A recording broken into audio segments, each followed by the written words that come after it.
hablando de mentiras y verdades, hay gente que no conoce, pero Ricardo Peralta, político, abogado, profesor, subsecretario de Gobernación, sí conoce y conoce mucho de lo que va a hablar y sí podemos decir que va a hablar de un pillo, de un capo. Yo recuerdo mucho cuando Francisco Javier García Cabeza de Vaca formó su policía especial que operaba como un cártel. Nadie me lo cuenta porque la vio operar. Ricardo, ¿cómo estás? Un abrazote a nombre de Vicente, mío, y aquí estamos otra vez, Ricardo. Gracias por acompañarnos. Paco, qué gusto de nueva cuenta saludarte. Me da mucho gusto saludar a toda la enorme audiencia de Sin Censura. Pues, en efecto, querido Paco, he escuchado a lo largo del programa, porque es la noticia y seguramente será en los siguientes días. Estamos hablando, y es lo que hoy tiene la narrativa nacional en todos los cafés, en todas las mesas políticas, acerca de esta reunión del PAN.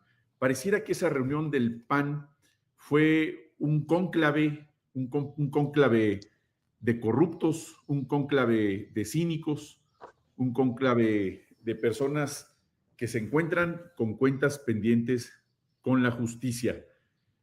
Hace tiempo escribí, precisamente cuando todavía estábamos en campaña, en la campaña del presidente López Obrador, escribí entonces un texto relacionado con uno de las personas, pues por lo menos más importantes para ellos, que el presidente en su momento, en uno de esos debates que todos lo recordamos con mucho cariño, le puso el mote de Ricky Riquín Canallín, y el presidente, todavía candidato, no se equivocaba. Recordarán todos ustedes esa escena cuando pasa al lado de él y se busca la cartera en el pantalón para ver si no se la había sustraído el Ricky Riquín Canallín. Más allá de esa condición, recordemos por qué quiero hacer énfasis de este encuentro del PAN. Está precisamente con ese común denominador de haber sido un encuentro de corruptos, un encuentro de personas procesadas. Puede ser que algunos de ellos puedan demostrar su inocencia, tienen derecho a ello, pero ese cónclave está lleno de cinismo. Recordemos qué es lo que ha significado el PAN para nuestro país, los gobiernos de Vicente Fox, cómo se enriqueció Vicente Fox, cómo de tener un recurso familiar que era compartido con sus hermanos, con su familia, el rancho donde actualmente vive, cómo se fue modificando esa finca hasta convertirse en un latifundista de esa región de Francisco del Rincón, San Francisco del Rincón, allá en Guanajuato, cómo se enriquecieron sus hijos, cómo se enriquecieron familiares de Marta Sagún, precisamente y curiosamente con los temas relacionados con las aduanas, pero la gente tiene poca memoria y hay que rascarle, hay que regresar, no hace tanto tiempo, estamos hablando de hace 25 años apenas, de dónde viene todo este problema del huachicol, de dónde vienen todas esas fortunas que han venido amasando muchos panistas.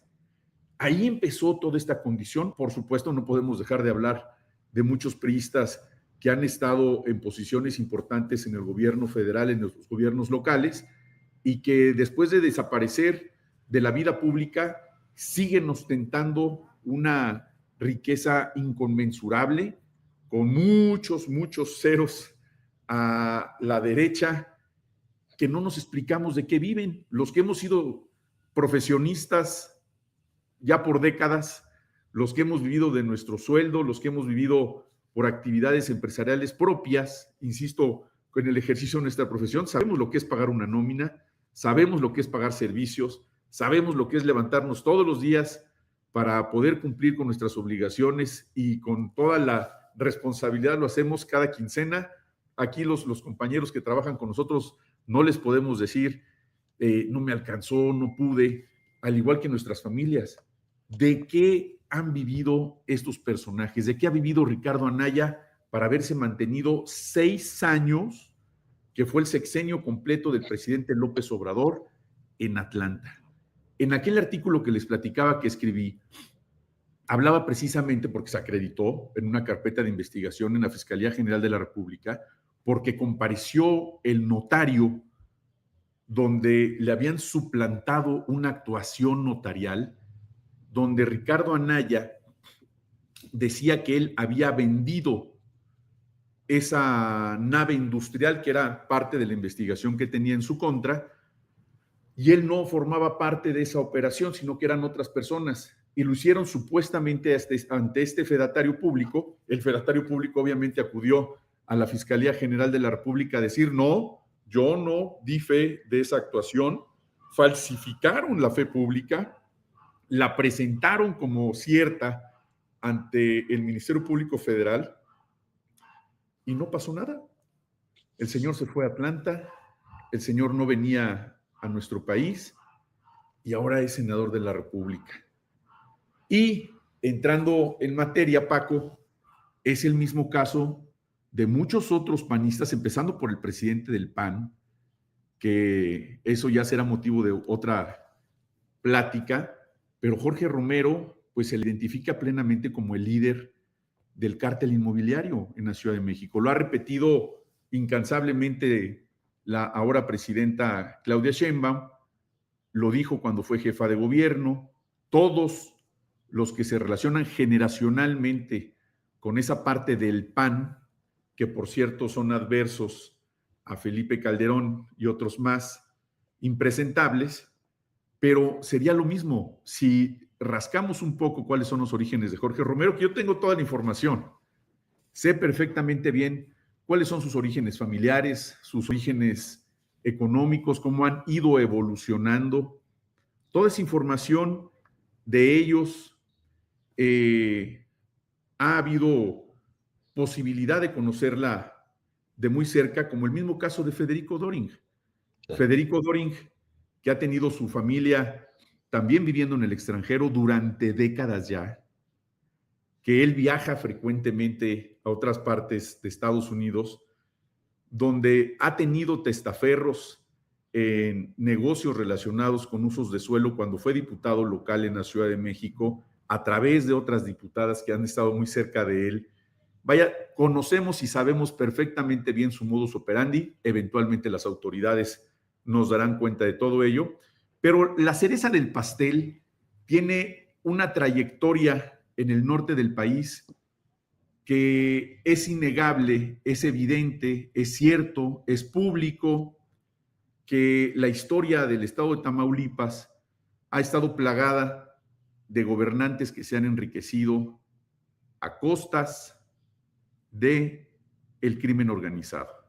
Y ahí están todos los anteriores gobernadores anteriores a Francisco Javier García Cabeza de Vaca, que todos han estado sujetos a procedimientos penales.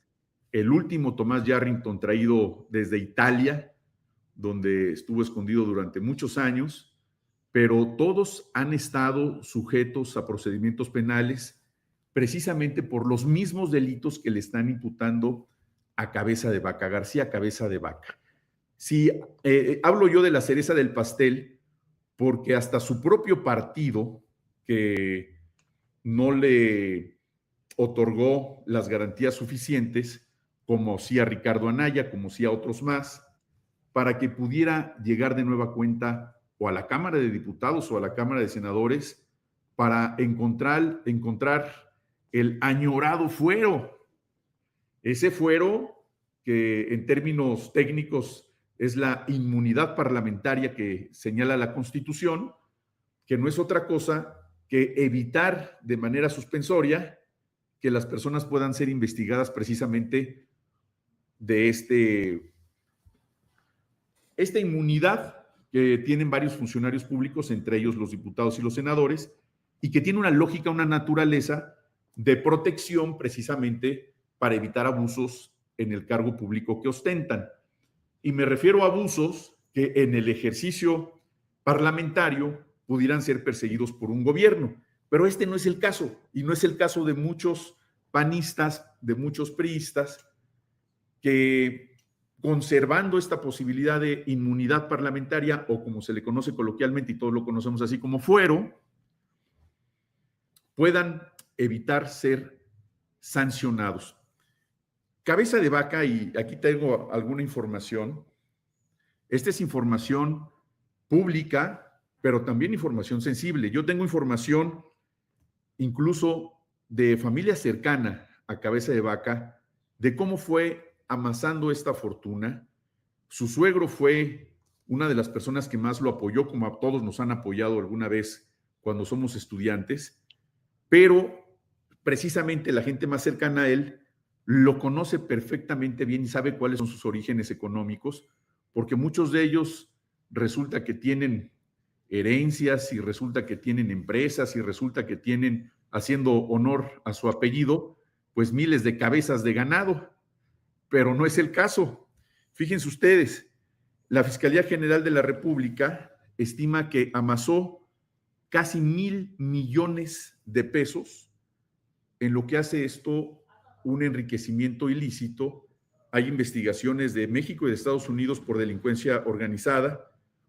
Él y su familia han adquirido más de 20 inmuebles en Estados Unidos y en México, valuados en más de 15 millones de dólares, 11 casas de lujo, y en las declaraciones patrimoniales no coincide la información que se tiene por otros medios, porque él solamente ha declarado menos de 2 millones de pesos en el 2022, pero omitió activos como las cabezas de ganado, cabezas de vaca, como terrenos, como grandes extensiones de tierra, incluso en Texas, en Nuevo León.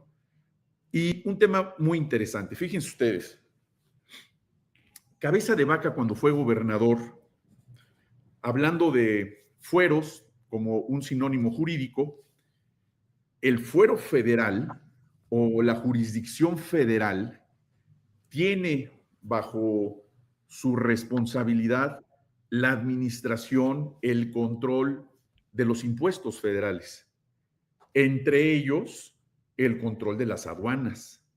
Para ello, hay aduanas dentro de toda la franja fronteriza del norte del país, del sur, las aduanas marítimas, las aduanas terrestres en los aeropuertos. Y hablando particularmente de las aduanas de Tamaulipas, las más importantes del país, podría yo decir que es la de Nuevo Laredo, de Reynosa y Matamoros. Y ahí hay incluso una infraestructura muy importante, precisamente en esa materia, que es facultad exclusiva de la Federación, del fuero federal. Bueno, pues Cabeza de Vaca, fíjense ustedes el nivel de cinismo, y además hoy está confeso, dijo: yo instalé una doble aduana, unas garitas, las construyó kilómetros después de la línea fronteriza, con los Estados Unidos, para hacer una doble revisión. Y ahora manifiesta que es el salvador, el descubridor del huachicol, porque él puso sus propias garitas para investigar si los camiones que ya habían pasado de la frontera norte, recordemos que él empezó su gubernatura en el 2016, y él puso esas garitas para hacer una doble revisión, absolutamente fuera de su jurisdicción, absolutamente fuera de su responsabilidad pública, y lo dice públicamente. Es decir, es una confesión acerca de un ejercicio indebido del servicio público, por si hubiera otro delito más que imputarle, una confesión de lo que él dice, revisó para descubrir que había este tránsito de combustible ilícito, de contrabando de combustible. Lo que debió haber hecho es poner a disposición del Ministerio Público Federal, si fuese el caso, esa cantidad de combustibles. ¿No será que habrá estado cobrando doble y los miles de recursos que se recaudaron en esas garitas, en esas aduanas locales ilícitas, fue el motor que hizo enriquecerlo de manera exorbitante, como ahora se conoce públicamente? No se trata esto de ningún tipo de persecución política. Todos los panistas y ahora hasta Lito Moreno tienen una suerte hoy de sentirse Mandela, de creerse perseguidos políticos. Los perseguidos políticos tienen un lugar muy específico y muy importante en la historia de la humanidad. Principalmente luchan por derechos, luchan por libertades. No se comparen, por favor. Lo que ha hecho el PAN desde Vicente Fox, Felipe Calderón, su secretario de Seguridad Pública, 38 años de prisión en los Estados Unidos por narcotráfico.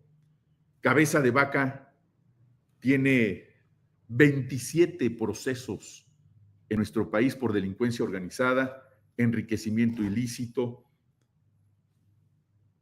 y otros más que se encuentran señalados en la propia Fiscalía General de la República. Tiene también carpetas de investigación recientes por las imputaciones que se han dado de varias personas investigadas precisamente por el delito de huachicol fiscal, que no es otra cosa que contrabando de hidrocarburos, que es el término técnico. Entonces, esto es como aquella expresión que dicen al ladrón, al ladrón, al ladrón, y todo el mundo voltea a ver hacia dónde va el ladrón. Es lo que están haciendo ellos. Hicieron esta refundación del PAN precisamente para atraer cierta atención, las mismas personas de siempre. Qué bueno para nosotros que hemos estado siempre cerca de los movimientos de izquierda de nuestro país, que antes de la existencia de Morena ya estábamos trabajando en favor de la gente que más lo ha necesitado en el país, que hemos sido congruentes con nuestra forma de actuar, de nuestra forma de pensar. Es muy favorable que se vuelvan a reunir los mismos en el PAN. Ojalá hubiera sido el principal orador Cabeza de Vaca para confirmar todo lo que hemos venido diciendo durante décadas. El PAN le hace mucho daño a nuestro país. Los conservadores son entreguistas. Los conservadores comparten la idea del expansionismo de otros países al nuestro. Son entreguistas de nuestra patria, son entreguistas de nuestro territorio, son entreguistas de los negocios que le corresponden a los mexicanos y sin duda comparten la idea de que el capital tiene que estar íntimamente ligado al servicio público. Y eso es lo que ha traído al traste con el prestigio de instituciones, con el prestigio de servidores públicos, del propio gobierno, los gobiernos que hicieron ellos en el pasado, Felipe Calderón, Vicente Fox. El peor presidente de la historia de México es Vicente Fox. Recuerden ustedes las afrentas que han tenido en contra de pueblos latinoamericanos hermanos. Nos hermanan la historia, pero en esa condición de entreguismo sin conciencia, hacen lo necesario para no perder sus canonjías y la sonrisa del tío Sam. Yo creo que esta reflexión de Cabeza de Vaca, y ojalá hubieran ido más, ojalá hubiera ido Vicente Fox, ojalá hubiera ido Felipe Calderón y hubieran ido otros connotados panistas a esa reunión para que la gente recuerde el daño que nos hicieron en el país. Recuerden que los universitarios, en las épocas de Vicente Fox, fue cuando la UNAM peor prestigio tuvo. Ellos fueron los responsables, incluso con Felipe Calderón, de evitar que la Universidad Nacional creciera. Fueron los que intervinieron nuestra universidad en su oportunidad con la Policía Federal de entonces. Recordemos todos esos detalles que a la gente a veces tiene algo de amnesia. Es necesario ir recordando el daño que le ha hecho el conservadurismo a nuestro país y a América Latina, pero recordemos sobre todo que el cinismo de estos personajes debe de estar muy presente en este tipo de eventos como el que acaban de hacer, y que hoy, a pesar de que su logo del PAN pareciera y emula como a un símbolo de detergente, pues lo que menos necesitan ellos es detergente para lavarse la cara. Lo que necesitan es ganarse el corazón de la gente, convencer, darse cuenta que no es simplemente un eslogan, un discurso gritando, enojándose, emulando a supuestamente los grandes oradores del pasado. Al contrario, es vergonzoso ver ahí una persona con gritos estridentes, con enojo, con una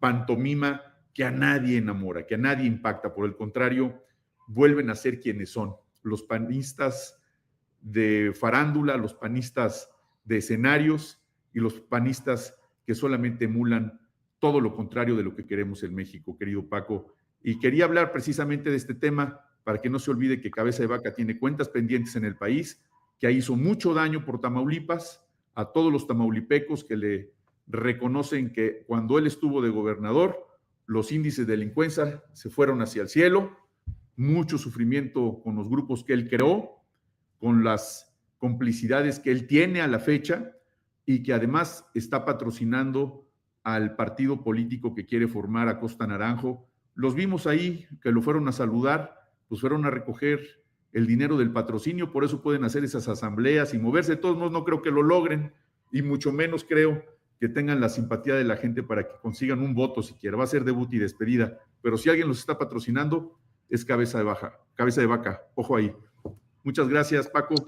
Es mi comentario. No, Ricardo, Ricardo tiene razón. El nombre y apellidos Francisco Javier García Cabeza de Vaca es sinónimo de corrupción, sinónimo de atropellos, sinónimo de enriquecimiento ilícito, y yo digo, es sinónimo de narcotráfico, de crimen organizado. Los golpes dejaron una marca y el sello personal, pero Ricardo, ese es un tema, es un gran tema, así que yo te agradezco mucho a nombre mío, a nombre de Vicente, que anda camino a su tierra, y a dónde te encontramos, Ricardo, y gracias de veras infinitas, porque Cabeza de Vaca es un tema que nunca debe salir de la discusión pública. Muchas gracias, Paco. Pues los invito a seguirme en mis redes, Ricard-Peralta en la red X, Ricardo Peralta Saucedo, mis redes de Instagram y de Facebook, y Maestro Ricardo Peralta en TikTok. Muchas gracias y un abrazo a todos los que nos ven. Hasta pronto. Muchas gracias. Ricardo, un abrazote, muchas gracias. Así que se va Ricardo Peralta, y nos deja con ese tema. Pero déjenme dar, recuerde, una lluvia de likes, me gusta, compartir, suscribirse aquí, denle a la campanita.